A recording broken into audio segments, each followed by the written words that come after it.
First of all, could you characterize the dynamic between yourself and President Biden? Was it hostile or was it friendly? And secondly, throughout these conversations, did you commit to ceasing carrying out cyber attacks on the United States? Did you commit to stopping threatening Ukraine's security? And did you commit to stop cracking down on the opposition in Russia?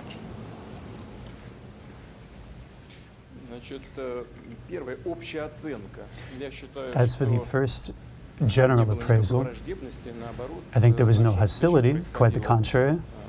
Our meeting took place, principally speaking, many of our positions, we don't share the same positions in many areas, but I think that both of these sides showed a willingness to understand one another and to find ways to bring our positions closer together.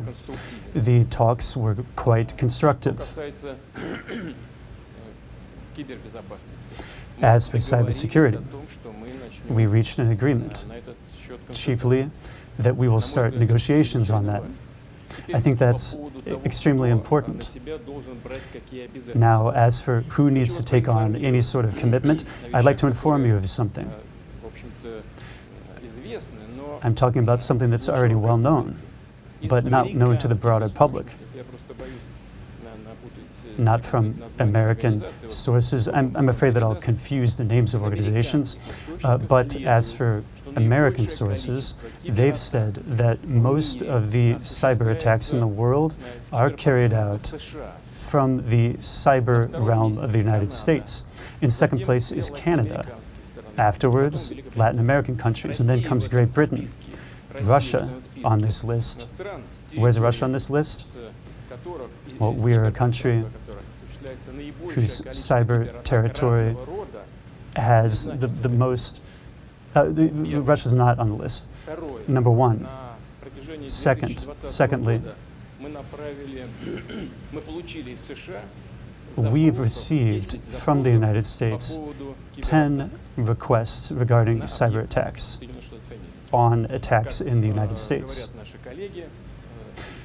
As our colleagues have told us, they are from the cyber realm of Russia. And there were 2 requests this year. Both last year and this year, our colleagues have received exhaustive responses. For our part, Russia last year sent in accordance, sent to the state structures of the U.S. over 40 and 35 this year, and we still haven't even received a single response on that front. This says that we do have something to work on. And the question of who, to what degree, needs to take on responsibility, that should be resolved during the negotiation process. We're going to start consultations. What we think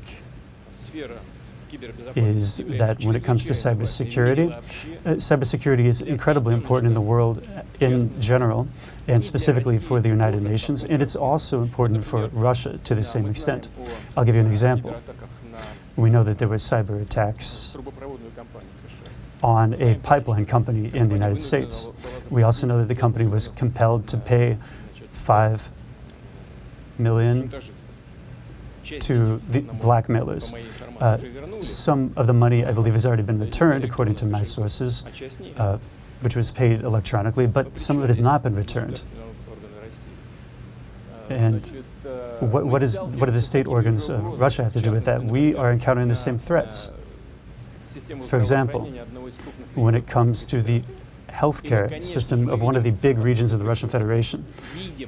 And we see that this work is being coordinated from the cyber realm of the United States. I don't think that the United States, that the official authorities have any interest in such types of manipulations. But I think just throwing out these insinuations at the expert level, that's inappropriate. We should sit and start working. That's in the interest of the United States and the Russian Federation. In principle, we've reached agreement about that, and Russia is prepared to do it.